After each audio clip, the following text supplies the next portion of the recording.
taking it for Jill. So, get me off these meds.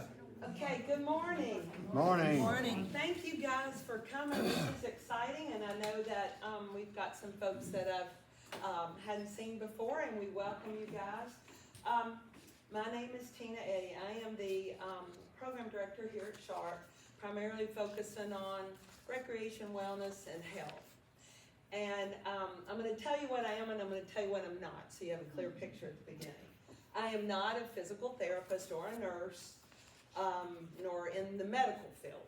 What I am is a 40-plus year certified fitness professional that has worked in senior centers, nursing homes, assisted living facilities, as well as recreation, teaching little kids dance, done the gamut from, 2 to, 100. So, done a little bit of everything through the 40 years. There was a time in the 90s that I spent 12 years just focusing on senior fitness before I was one, and traveled the Georgia State area, worked with the Georgia State area on aging, traveling the state, going to nursing homes, assisted living, and senior centers to educate and train the folks in those centers safe and effective ways of exercise and fall prevention for its residents or the people that the center served. And for another good 12 years, I worked in a church in downtown Atlanta in a program that was, what do you call it, ecumenical, I can never say that word, but it was a variety of all the churches in downtown Atlanta, and we would travel church to church and do enrichment programs, and I got to do all the fitness and wellness programs for those groups. So even before I was an older adult, I was working with older adults, and what I hope to accomplish, what I want to accomplish today with you guys, is give you some things to think about in your home. And I'm not going to spend, because I found in the last couple workshops, I spent so much time on telling you about your home that we kind of at the end ran out of time to really talk about strategies for improving balance and fall prevention. So I'm going to try to shorten up the house stuff, but still give you very important things you need to think about, because your home is where you're going to most likely have a fall if you do. And that's where you need to be aware of hazards that exist. And I'm just going to kind of just highlight it as we go through. And so we can get to the meat and potatoes, some strategies, what's involved in balance issues. It can be very much, physical, but there are other aspects and things that you can do to help improve on your balance. So really my philosophy I've always said, you want to do the best with what you got. We're not all in a 30-year-old body. We are where we are with different situations, different health issues, but we want to be the best we are with what we got, because there's things we can't change. We just have to learn how to adapt within them. Does that make sense? So that's what I just hope you get today, is some tips and techniques that can help you improve and make you aware of your environment and how you move in space and time. So all that being said, I've got a little PowerPoint. This one is just there for fun, the next one, and that is, if we could all just sit around our chairs in bubble wraps, we'd never fall, we'd never get hurt, right? And it's a cute, fun picture to think about, but, some days you feel like you need to be in bubble wrap, don't you? Because everything around you is a hazard. Or yesterday we were putting Christmas decorations away, and I would like bang into this or hit this, and I'm like, Tina, you just need to slow down, pay attention, which my husband reminded me, that's what you're going to tell people tomorrow, so you need to do it. But we're all guilty. But anyway, I just think this is just a fun, silly little slide. Let me go up here. No, I want to go to the one about, it's way back there. So sorry, I'm going to go back here.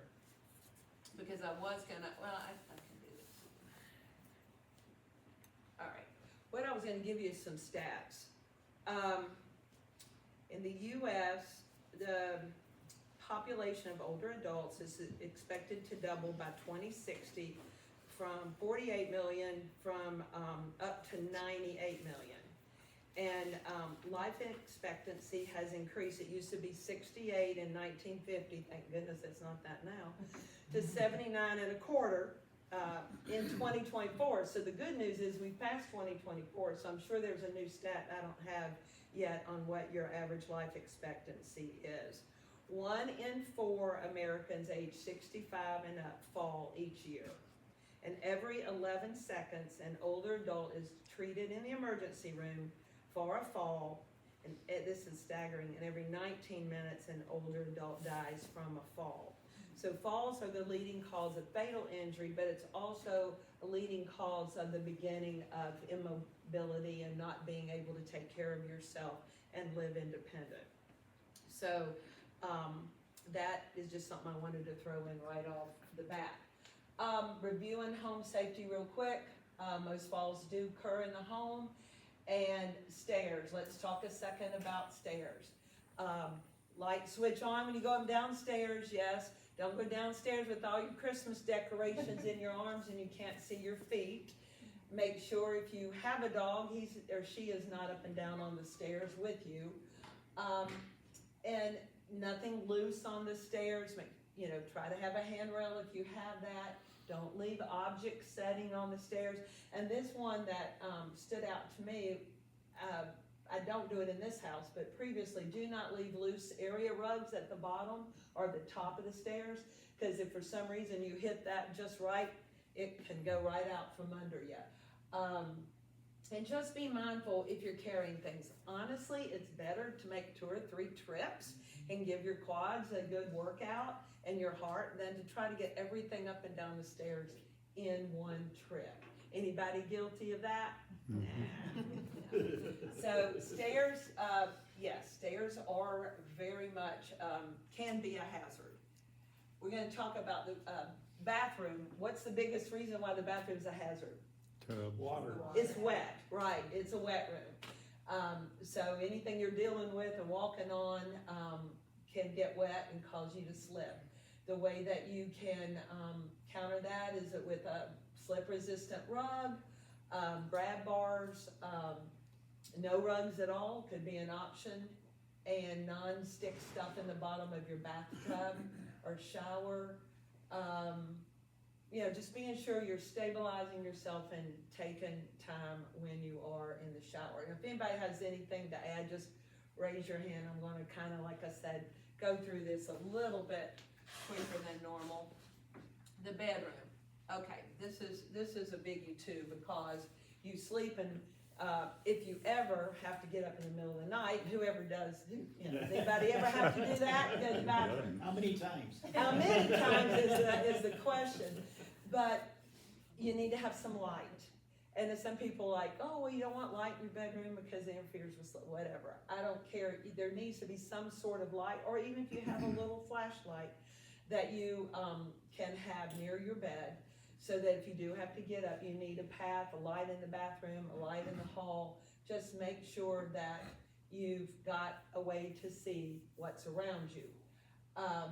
Sleep in a bed that's easy to get in and out, not too high or too low. And keep your telephone near your bed, which probably most of us have your cell phones charging on the phone by your bed. Which reason for that would be what? You fall. So if you did fall, you could call somebody. Exactly. And the big thing is don't get up in stocking feet. Take the time to put your shoes on or be barefoot. My mom loved those little closed-toed, open clog-like shoes. But honestly, those are probably the absolute worst thing you can wear, because you can trip on them, not get your foot in, your foot comes out, and your ankle rolls over. So just be thinking about the kind of shoes that you would have if and when you get up, or just around the house as a general rule. And make sure those electrical cords are secured. I have a huge dog at the foot of my bed, with a bed that's about 3 times as big as that.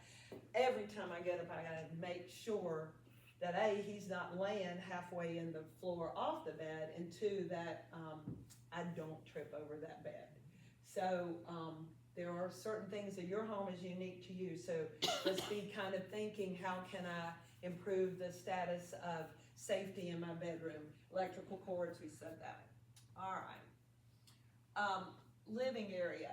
So, you know, we all have magazines and papers and water cups and books and things that you just have when you're sitting on the couch reading. Just be sure that those are not strung out all over the floor. You know, it says low things like coffee tables, plants, and things that might be in the major pathway. So if you've never analyzed your pathway, like how do you usually go from the living room into the kitchen or into another room? Just be aware and kind of maybe go through that and figure out where is it the widest, the easiest pathways. Is there nothing in the way? Rugs, if you do use them, use double-sided tape, or be sure that the edges, you know, after a while, some rugs kind of tend to curl. Check that from time to time to be sure they're okay. And all your cords need to be out of the floor and up against the wall. Nowadays, there's so many different little Velcro things you can gather cords up, and just don't run them under your rugs, and keep them out of the main pathways. Repair any railings or wobbly floorboards, anything that could present a hazard.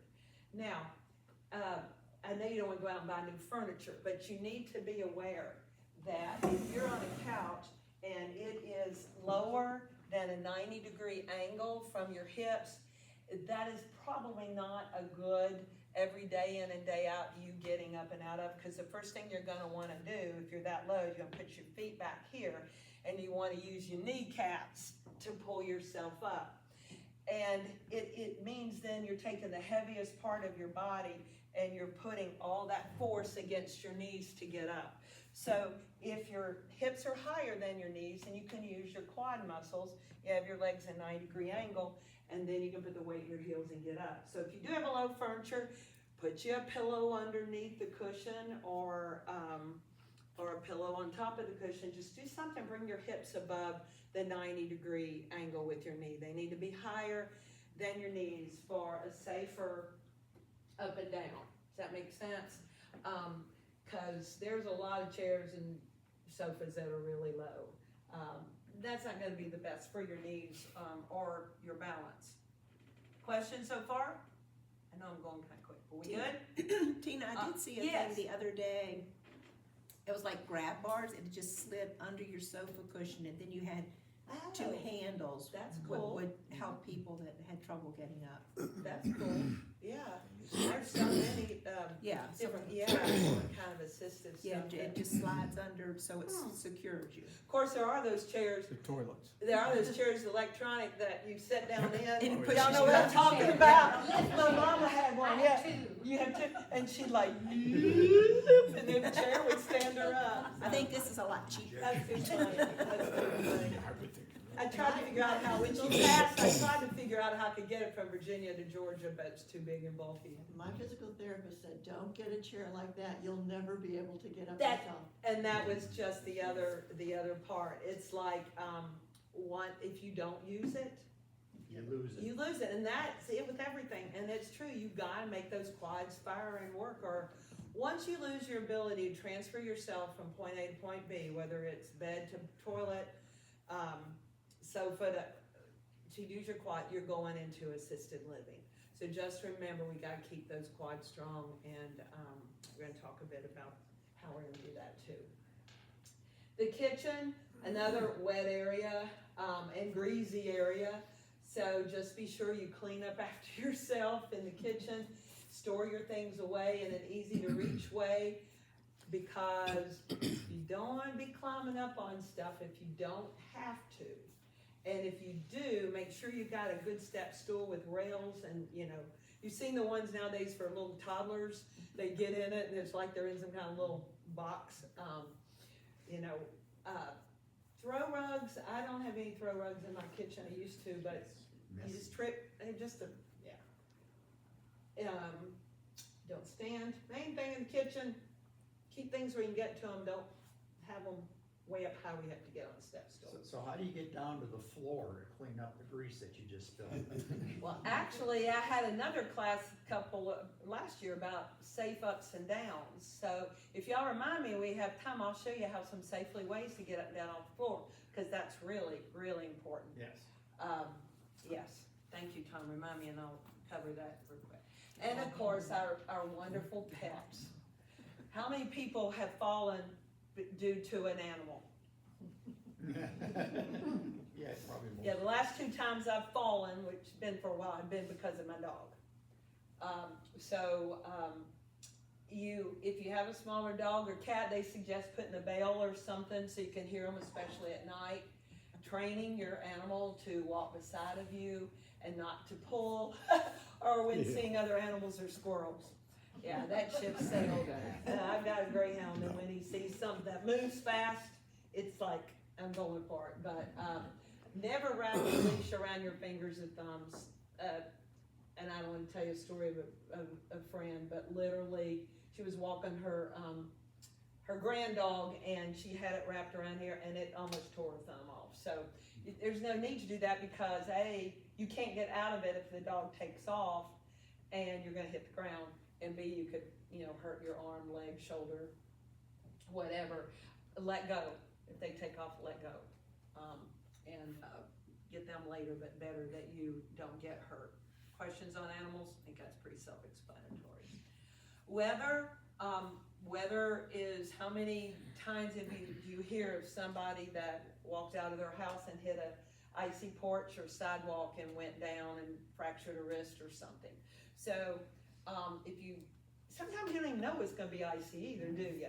So in those kinds of days, just use the most caution that you can.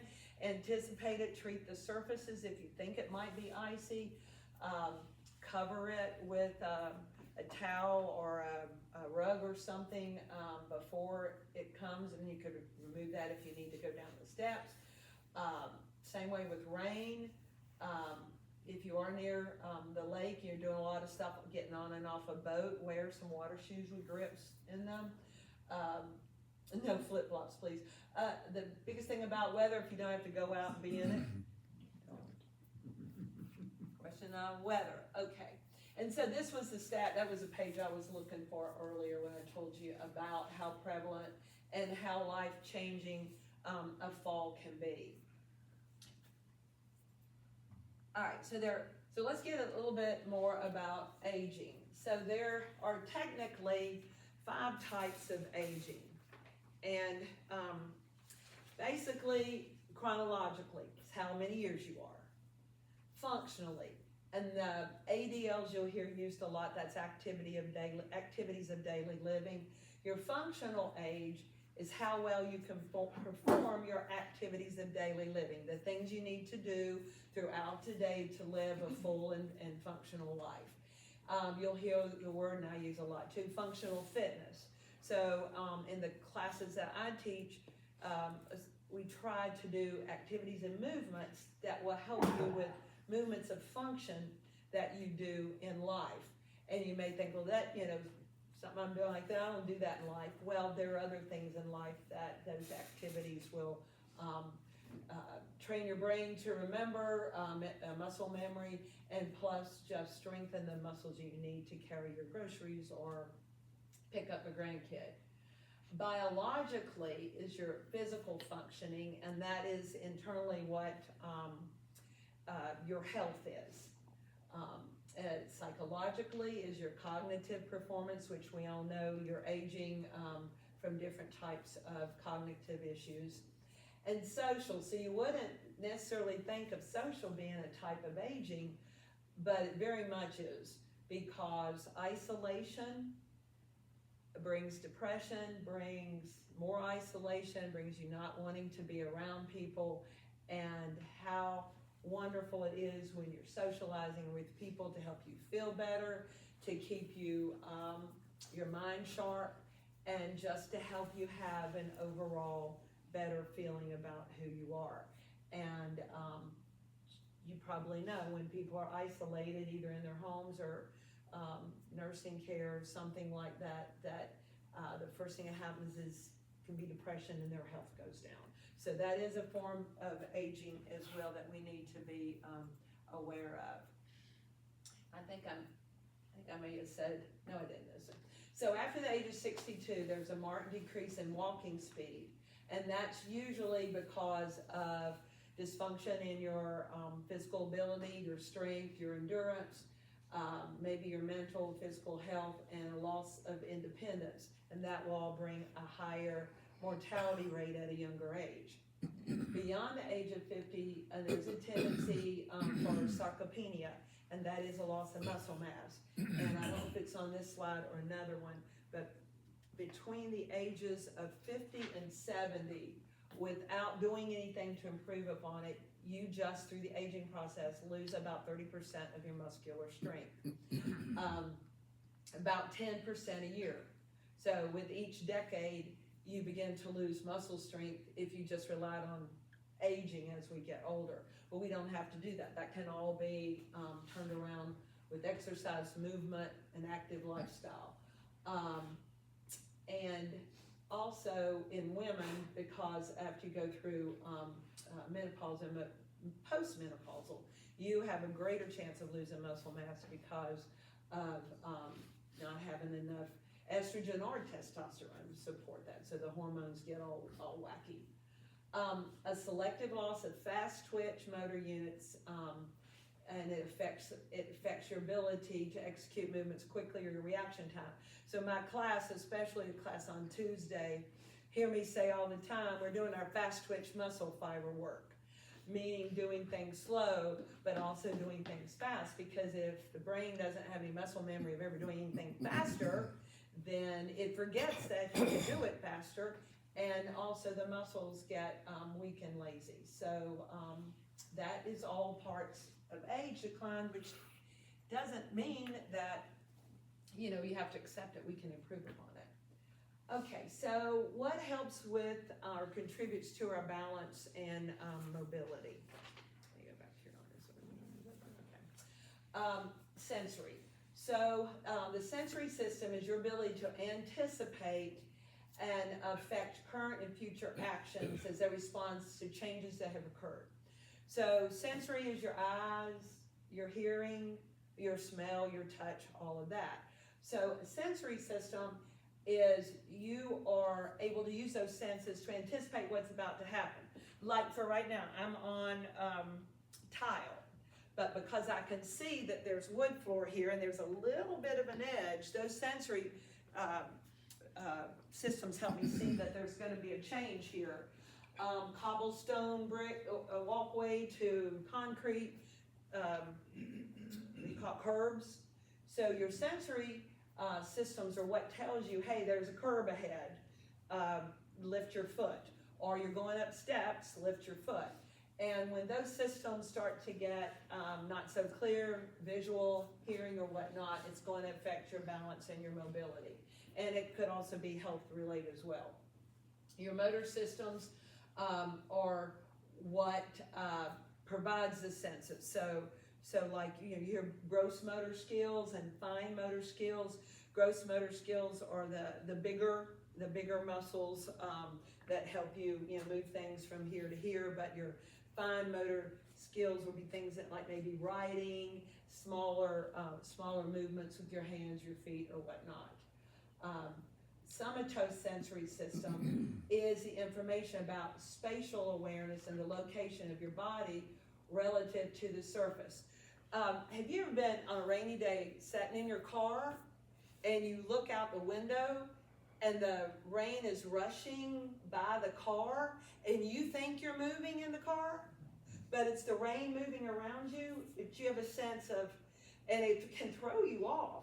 That's this system. That's what they do, is help you realize, hey, the rain is outside, the car is still. I'm trying to think of another example, but to me, that's kind of the best one. Has that ever happened to anybody? You think you're moving and you're not. And sometimes that'll cause you to put your foot on the accelerator and move, and you shouldn't have. So that's what that system is, and that's how it affects balance and mobility. The same way when kind of like being dizzy, you know, dizzy is you're not really sure, you're not getting the proper signals as to, I should be standing upright, or I'm moving, am I gonna fall, and that sort of thing. Vestibular is a lot about visual, and helps again determine where the world or your body is moving. So the somatosensory and vestibular are a lot alike, but one is just disseminating the information, and the other is seeing and taking that to the other system. If that makes sense. I guess it does. All right, is all this helpful so far? So far we're doing good. And so, there are changes in all of these systems. Your ability to perceive or anticipate changes in your service or environment. Your vestibular becomes very critical for balance. And when you're not getting the signals from your sensory system as to what is really happening, then you tend to get distorted. Things are in conflict, and like I said, there are any number of things. I think we have a few folks in here with neuropathy, and that's that definitely is altering your sense of where you are in space and time, and where your feet are, and those are things that, knowing that, you have to be aware how to anticipate what's ahead. And there's the slide about between 50 and 70% of the, between 50 and 70, 30% of your muscle mass declines. Now, what can we do about all that? We can do a lot of things about it. We can do the functional fitness stuff I mentioned, and resistance training. So develop a combination of strength, power, and endurance is the best strategy for counteracting these declines. Functional training improves activities of daily living. So, strength training, resistance training, that's anything that puts a muscle or a joint against a fixed object to increase the strength of that. Resistance, my favorite resistance tools are these therapy bands. If you've been to physical therapy, I know you've used them. Why I think these are so awesome and easy to do, because you can sit at home, watch television, and be working on it, is that you work what's called the concentric contraction of opposing muscle groups. All that means is when I push out here, I'm actually working the muscles in the back of my upper back and shoulders, and then when I come in, I'm actually working the muscles here in the bicep and in my chest. If I was doing that with a weight, weights are against gravity, so I'm only working the muscle group that is helping me pull the weight up, but the gravity's pulling my arms down. So does that make sense? So in this exercise, which is still good because I'm working the upper back and chest, the upper back and shoulders, but the resistance is coming up, and then the gravity's pulling me down. If I do it this way, I have resistance coming up, but I also have resistance going down because I want to keep the band from snapping my arms. So these bands are awesome. So that's a good way to work on strength. Mass, walking increases muscle mass because you are walking against gravity. And cardiovascular fitness, walking, riding a bike, swimming. Swimming doesn't have any weight-bearing components, but has excellent cardio components. Bicycle, any of those things. Neuromuscular function and functional capacity. So that is the things, and I know my chair class laughed when we're not patting our heads and rubbing our belly, but the neuromuscular is putting coordination, putting things together. That helps the brain and the mind have to think, okay, we went this way, now we're going to go this way. So those are good patterns and things to do for those very reasons. And functional training. So most of us during the day, we sit, we get up, we go eat, we work in the kitchen, may mow the yard. So you want to be able to continue to do those things. So what we try to do is teach movements that can help you, all right, swing a golf club, for instance, or turn and put the dishes in the cabinet from here. So all these movements are so important for your body, because how many times have you said, well, all I was doing is I leaned over and picked up this little bitty thing and I pulled my back out. It's probably because you hadn't been used to doing anything to help strengthen your quads and your back and your abs and your core. So, am I preaching at you but not preaching at you? I don't want you to think, I just want you to be aware movement is essential to your longevity and your health and your level of happiness in life. And that's really the bottom line. Again, that no, don't move it. If you don't move it, you lose it. Just some terms, balance. Balance is actually the process of taking your center of mass in relationship to your base of support, whether you're moving or stationary. What that means is you have to balance stationary, but you also have to balance when you're in a moving state. So we'll talk about that a little bit more. Posture is the biomechanical alignment of your body. So, we all have extra tight hips or a little bit maybe of osteoporosis or something to change your posture from when you were younger. But the neutral posture position, which we'll talk about at some point here, is ears over shoulders, chin level. So today our society, how many times are we like this? When we read, when we pray, when we're on our cell phones, and so that neck tends to get out, and these muscles are so overstretched, and these are so tight, and then that affects the spine, and then next thing you know, your head is out like this. So pulling that chin in level, ears over shoulders, shoulders over a relaxed torso over your hips, and then the hip intersecting right down the back of your knee into your ankle. Now that would be an ideal neutral posture. We're going to get it in a minute and let you practice that and see how comfortable it feels, because you got to practice it, and it's probably not going to feel comfortable at first until you begin to train the brain. That's how it's supposed to be, and those muscles make some adjustments. Anticipatory posture control, and that's like we said, when actions are planned. I see that I'm moving from this floor to this floor. I know there's a little lip there. I'm anticipating it. Reactive is I didn't know that was about to happen, and I've got to do something to adjust for something I didn't anticipate happening, either on the floor or running into something, or a dog running out at you from the side that you didn't anticipate, and you've got to be able to adjust where you are in space. Stability is a maximum distance you're able to lean in any direction. We're going to get up and practice those sway strategies in a minute. Sway envelope, and we're going to talk about that in just a minute. That is your body's movement